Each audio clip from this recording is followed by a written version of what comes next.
The main thing that I do for research is working with the phytoplankton ecophysiology and how the zebra mussels and quagga mussels now have changed the food web interactions.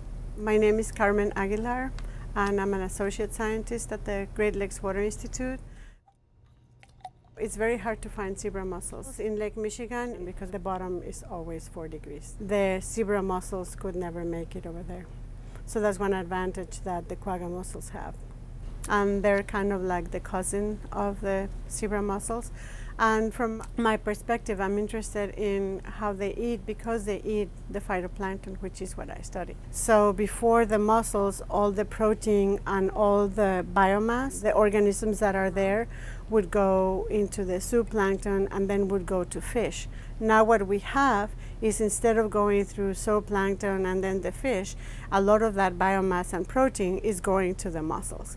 And if you have seen the news about how we have a dwindling fisheries, part of that is because of the mussels. We take ponar, which is a big bucket that we get out of with mud, and then we count the animals in the mud.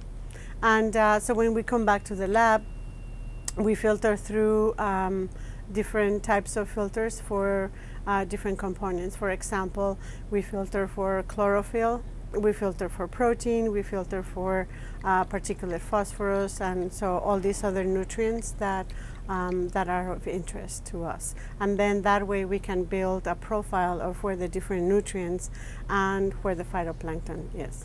So when we look at how the biogeochemistry has changed, how the silica has changed when we got that invasion of the quagga mussels, so it's kind of using the lake as your whole beaker.